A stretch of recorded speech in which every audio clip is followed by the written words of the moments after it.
Chaque avancée scientifique raconte une nouvelle histoire. Et ce sont ces histoires, piquantes ou vertigineuses, que nous aimons raconter dans les pages d'Epsilon, le nouveau magazine d'actualité scientifique. Chaque semaine, je vous embarque dans l'enquête d'un journaliste de la rédaction. Je suis Valérie Greffose et vous écoutez le podcast d'Epsilon. Cette planète mystérieuse semble aller et venir à une telle vitesse que nous n'arrivons pas à la localiser. Une planète fantôme, Lancefield? Vous êtes un peu vieux pour ça, non? Une planète fantôme, errante, orpheline. Une planète sans aucune étoile autour de laquelle tourner, sans ce phare dans la nuit pour l'empêcher de se perdre dans l'immensité du cosmos. Eh bien oui, ça existe. Et pas simplement quelques-unes, par-ci par-là, comme les astronomes en avaient trouvé ces dernières années. Non, des populations entières. Il y a quelques mois, une équipe vient carrément d'en découvrir plusieurs dizaines d'un seul coup dans la même région du ciel. Et d'après leurs estimations, ils pensent aujourd'hui qu'il en existerait des milliards dans la galaxie. Faut en savoir plus. Shirka, donne toutes les informations que tu possèdes. Planète en perdition, composition luminique blanche, vitesse constante. À quoi ressemblent ces planètes rebelles, qui se sont libérées de l'implacable mécanique, celle qui oblige normalement les mondes à tourner indéfiniment autour de leur soleil ? Et surtout, comment sont-elles nées ? Est-ce qu'elles ont toujours été seules ? Ou bien est-ce qu'elles se sont formées au sein d'un système planétaire, comme notre Terre, avant de se faire éjecter en dehors ?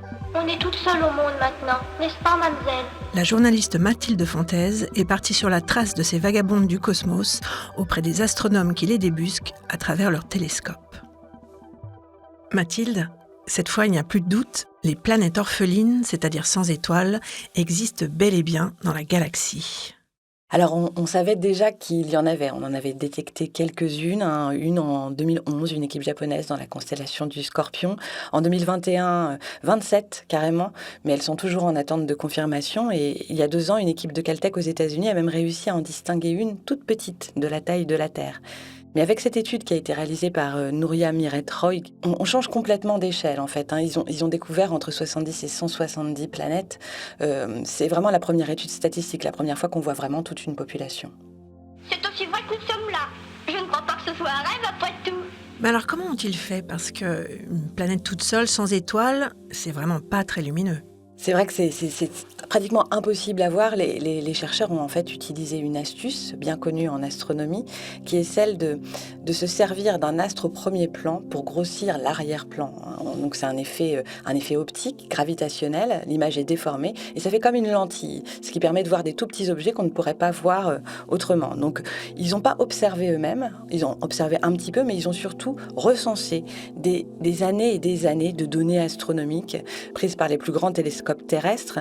Donc ils ont épluché comme ça 80 000 images, 26 millions de points lumineux, donc c'est de la big data, pour réussir à trouver comme ça des petits signaux qui vont bouger plus vite sur le fond que les autres. Ces petites planètes, ils les ont vues parce que justement, voilà, elles bougent dans le fond. Et c'est comme ça qu'ils en ont découvert entre 70 et 170. On peut se poser la question de savoir pourquoi un tel écart entre les deux valeurs. C'est simplement parce qu'ils ont une grosse incertitude sur la masse de ces petits points lumineux, justement, qu'ils ont détectés. Ils savent qu'elles sont petites, plus petites qu'une étoile, mais pour certaines, ils ont le doute. C'est pour ça qu'ils mettent cette incertitude. En tout cas, ils ont conclu qu'elles étaient grosses entre 4 et 13 fois la taille de notre Jupiter, notre géante à nous. Et ils ont conclu aussi que c'était la première vraie population de planètes errantes. À quel point ces planètes orphelines sont-elles courantes dans la galaxie ? J'ai justement posé la question à leur découvreuse, Nouria Miret-Roy, qui est astronome à l'Université de Vienne, en Autriche. Donc ça, c'est une question un peu difficile à répondre parce qu'en fait, il faudra avoir plus des études dans des autres endroits de la galaxie pour mesurer vraiment quelle est la fraction en différents endroits. Mais en première approximation, on pense qu'ils sont très communs en fait. Et on pense que cette région qu'on a étudiée n'a rien de particulier dans notre galaxie. Et donc, ça nous fait penser qu'en fait, il devrait y avoir des milliards de ces planètes errantes. Rien à des milliers de kilomètres à la ronde de leur position, et pourtant ils s'écrasent contre quelque chose qui apparaît soudainement sur le radar, assez gros pour être une planète. Mathilde, normalement, une planète se forme autour d'une étoile. Alors, comment les astronomes expliquent-ils l'existence de ces planètes isolées ? Par des instabilités, par des migrations. Ça fait longtemps qu'on s'aperçoit qu'un système planétaire, ça n'a rien d'un truc bien rangé. En fait, c'est le bazar. Même le système solaire, le nôtre, au cours de son histoire, a sûrement subi des grandes migrations des planètes, etc. Et après, c'est comme un jeu de billard.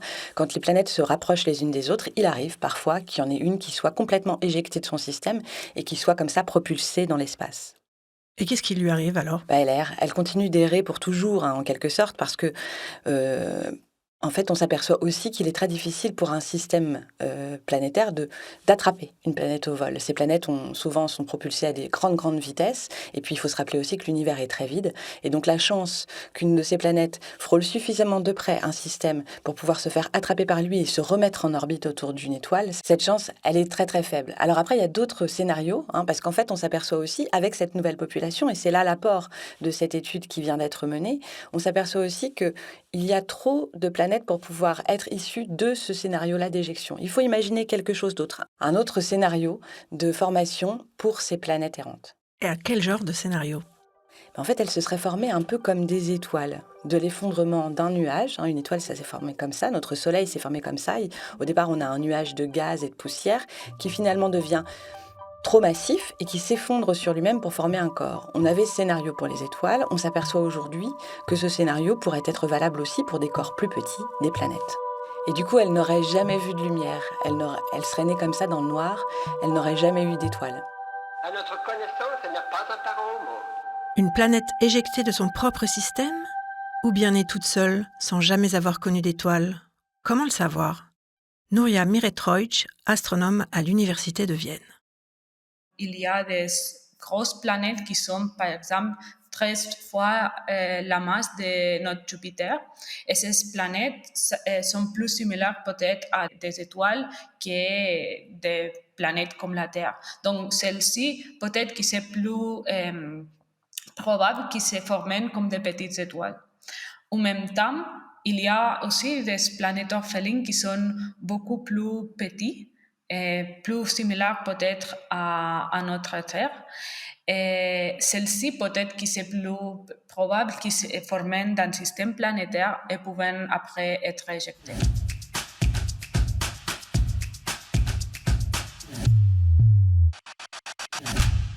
Mathilde, ce seraient donc les planètes les plus grosses qui seraient nées comme ça, toutes seules, à la manière des étoiles. Oui, parce qu'il faut une masse minimale pour effondrer un nuage de gaz. Si cette masse n'est pas atteinte, le nuage ne s'effondre pas et il ne se passe rien, il y a juste un nuage qui flotte dans l'espace. Cette population, en fait, elle pose la question de cette masse minimum. Officiellement, c'est 30 fois la masse de Jupiter, cette masse, mais là, on voit que c'est sans doute moins. Et il y a aussi un autre corps, un autre astre qui a été découvert depuis 30, 40 ans, qui pose cette même question et qui résonne avec cette découverte des planètes errantes, c'est les naines brunes. Ce sont de petites étoiles, trop petites pour avoir une vraie fusion d'hydrogène comme notre Soleil. Et ces étoiles posent elles aussi la question de la masse. À partir de quelle masse un nuage de gaz peut s'effondrer? Et alors, pourtant, ces planètes, elles existent. Donc, comment on explique leur formation? Mais justement, c'est vraiment là-dessus que travaillent les chercheurs aujourd'hui, hein, essayer de faire des modèles pour comprendre finement ce qui se passe à l'intérieur de ces nuages de gaz lorsqu'ils se condensent et à partir de quel moment on peut avoir une sorte de solidité, un astre qui se forme.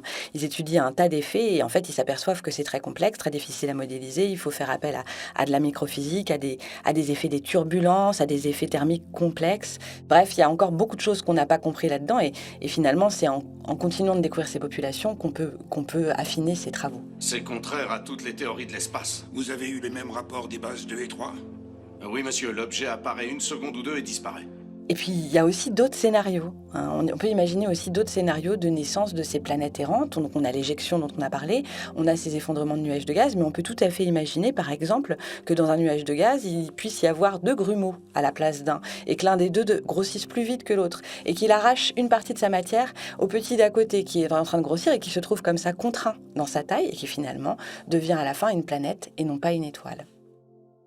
Ces planètes orphelines ont-elles pu un jour abriter la vie? Nuria Miretroic. Ça, c'est une question aussi un peu difficile à répondre, mais ce qu'il faut avoir en tête, c'est que dans notre Terre, il y a la vie parce qu'on est proche du Soleil qui nous échauffe et qui fait que c'est possible d'avoir de l'eau, un liquide dans la Terre, etc. etc. Par contre, ces planètes orphelines, ils sont isolés d'une certaine manière, donc ils sont relativement chauds quand ils sont très jeunes, mais après ils se refroidissent et finalement ils sont des endroits vraiment froids. Donc je pense que c'est un peu difficile de penser la vie dans ces endroits-là, mais on ne sait jamais. Dans l'immensité du cosmos, on le sait maintenant, il n'y a pas que des systèmes comme le nôtre. Il y a aussi des mondes obscurs, des terres sans étoiles qui errent librement, même si on ne sait pas encore vraiment comment elles ont bien pu naître.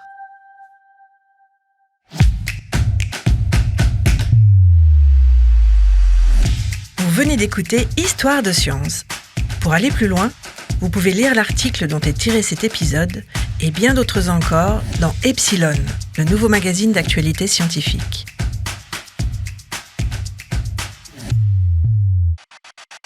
Et rendez-vous la semaine prochaine pour une nouvelle Histoire de science.